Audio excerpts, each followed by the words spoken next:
I remember the exact moment it happened, even though nothing actually happened.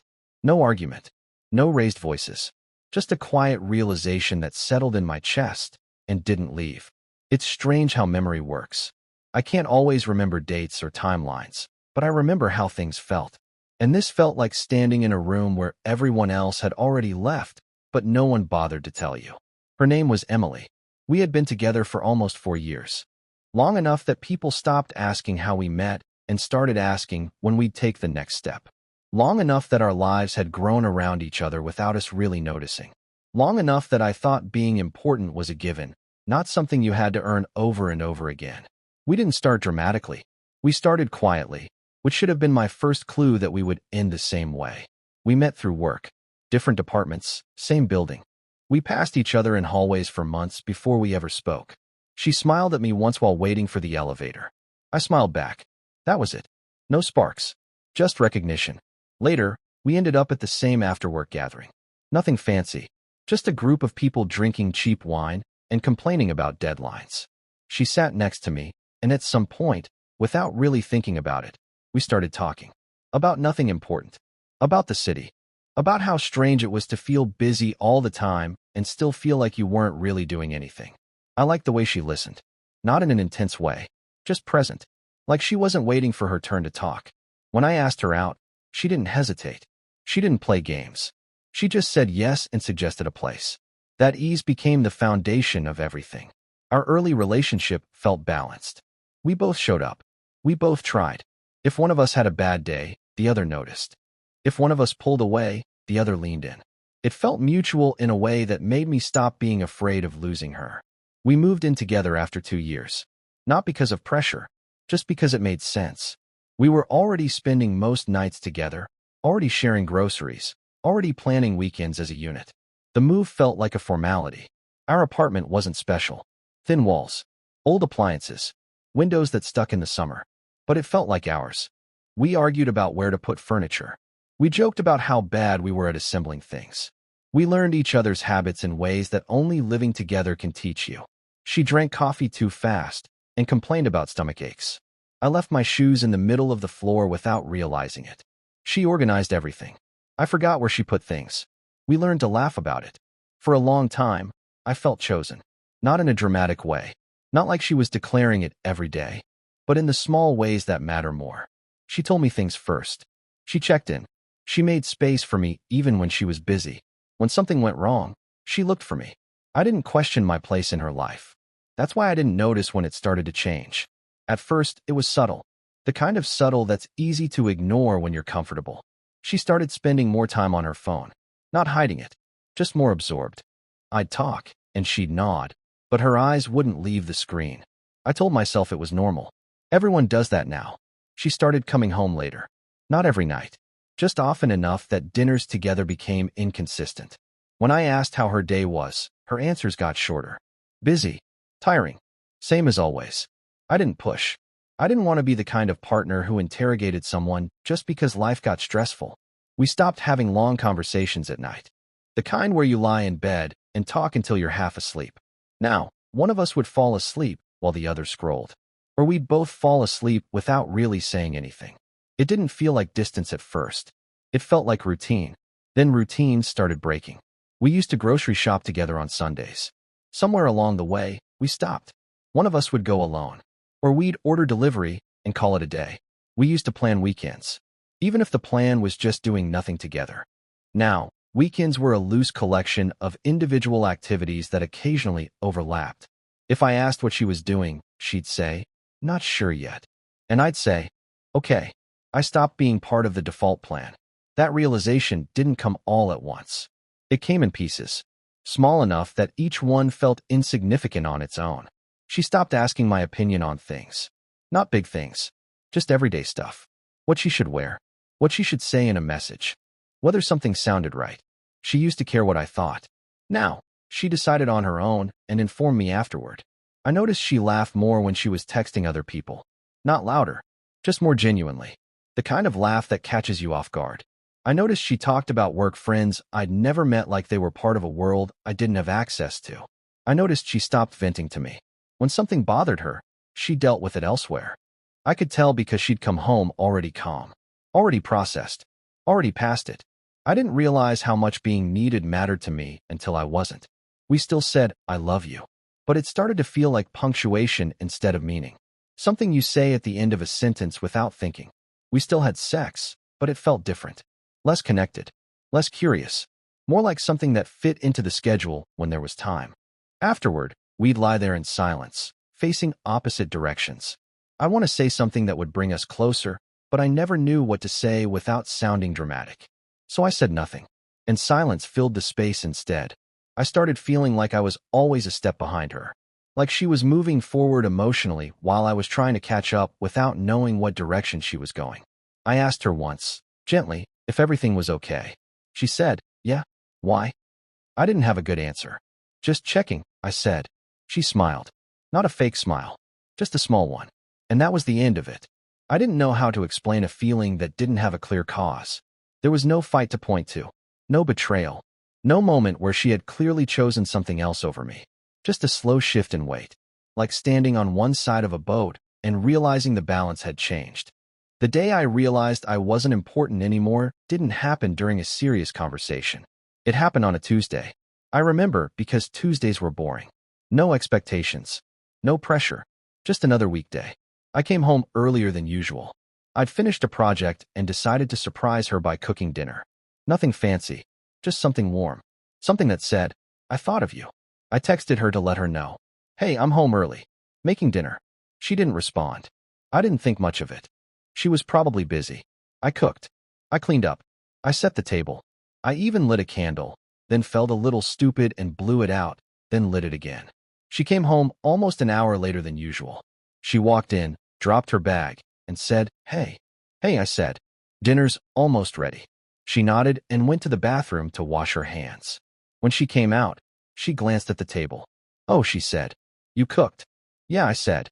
"Thought we could eat together." She hesitated. "Just for a second." "I already ate," she said. "I grabbed something with Sarah after work. I forgot to tell you." She said it casually, not apologetically, not defensively, just as information. "Oh," I said. She sat down anyway, scrolling through her phone while I ate alone. She didn't ask how my day was. She didn't ask why I'd come home early. She didn't notice the effort. She wasn't being cruel. She wasn't trying to hurt me. She just didn't think about me. That was the moment. Not because she ate without me.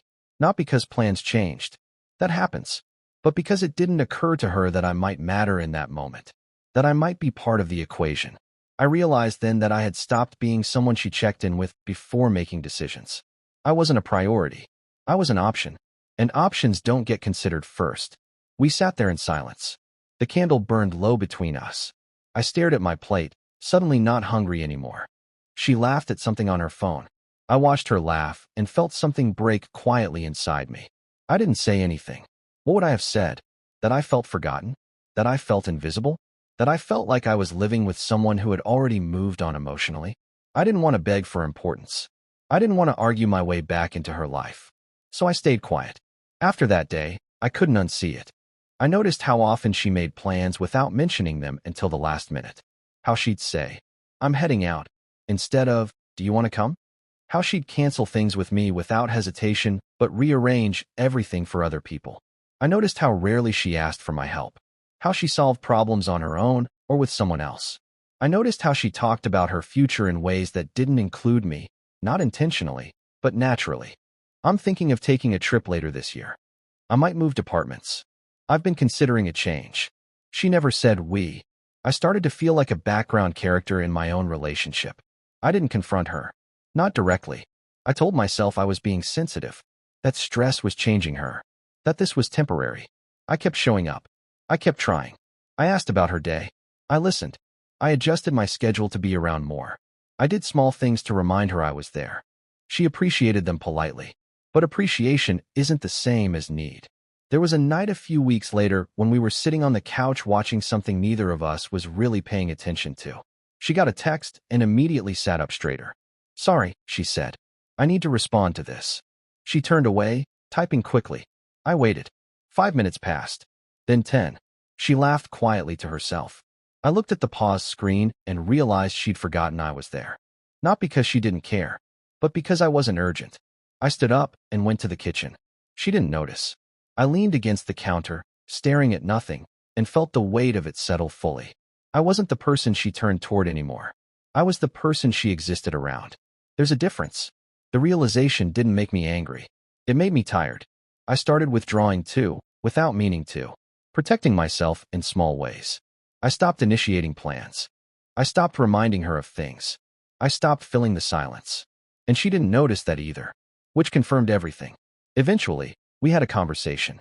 Not the kind people expect. No yelling. No tears. Just honesty that felt too late. She said, "I feel like we've grown apart." I nodded. "I feel like I stopped being important to you." She looked surprised.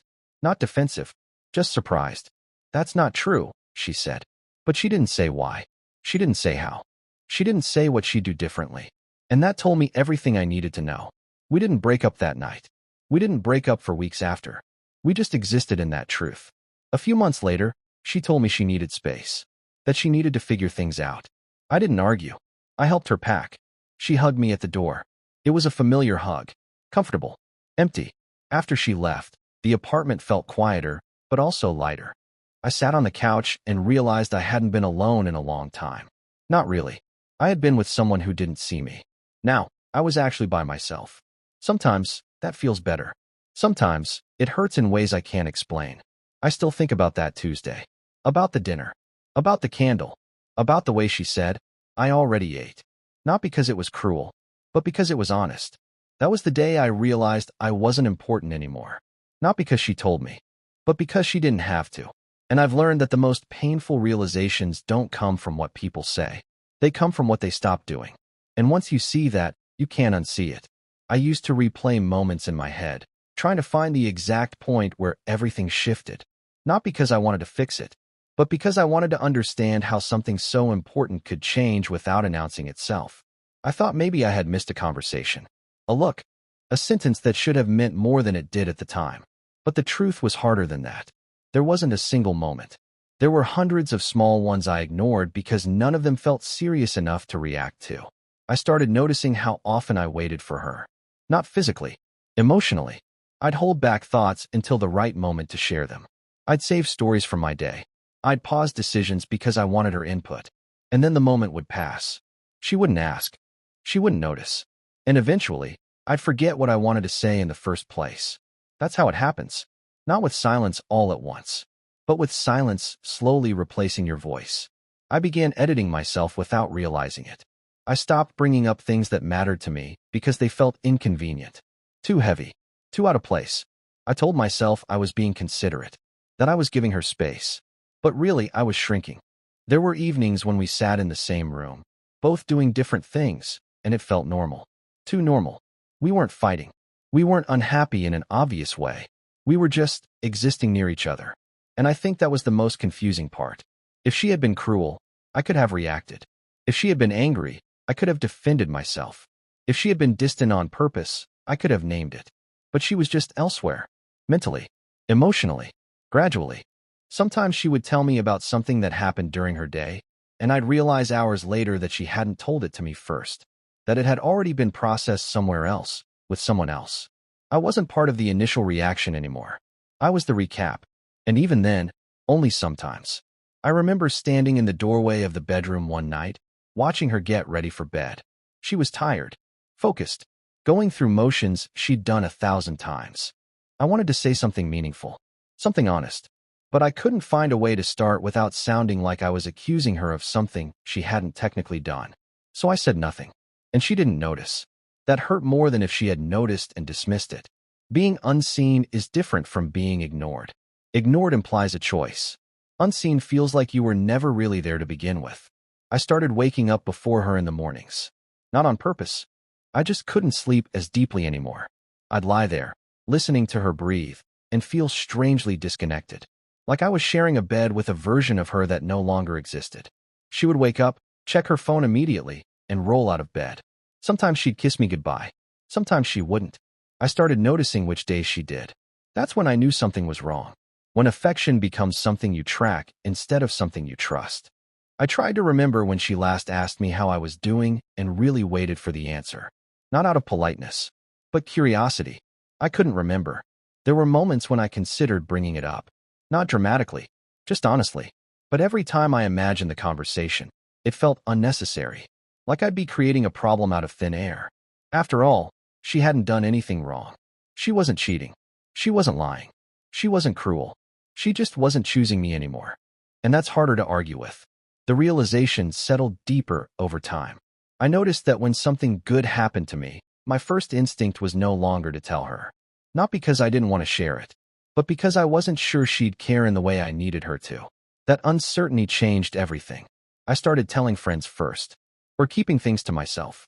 I became more self-contained. She didn't comment on it, which meant she didn't notice. Or she noticed and didn't think it mattered. Both felt the same. There was a moment, weeks after that Tuesday dinner, when I caught myself rehearsing a conversation in my head. One where I explained exactly how I felt. I practiced saying things like, "I don't feel important to you anymore. I feel like I'm losing you without being allowed to react. I miss being someone you choose." But every version sounded fragile, exposed. Like I'd be asking her to reassure me instead of asking her to show up. And I didn't want reassurance. I wanted presence. So I stayed quiet. And in that quiet, I slowly accepted something I didn't want to name. That even if I said everything perfectly, it wouldn't change how she felt. You can't talk someone into missing you. You can't explain yourself into being a priority again. You either are, or you're not. The conversation we eventually had didn't feel like a turning point. It felt like confirmation. She wasn't defensive. She wasn't angry. She just sounded tired. When she said she felt like we'd grown apart, it didn't shock me. It felt like hearing something I already knew, spoken out loud for the first time. When I told her I felt like I wasn't important anymore, she looked at me like I'd said something unexpected, something she hadn't considered. And that was the hardest part. Not that she disagreed, but that it hadn't crossed her mind. She didn't argue with my feeling. She didn't invalidate it. She just didn't know what to do with it. And neither did I. We kept living together after that conversation, but something had changed. There was no pretending anymore. We were polite, careful, distant, like two people who knew the ending was coming but didn't know how to reach it. When she finally said she needed space, it didn't feel sudden. It felt overdue. Helping her pack was surreal. We folded clothes we'd bought together, packed things that had once represented plans. There were moments when our hands brushed, and it felt familiar in a way that hurt. She thanked me for being understanding. I nodded. Understanding felt easier than resisting. When she hugged me goodbye, it wasn't cold. It was gentle and empty. After she left, I walked through the apartment slowly.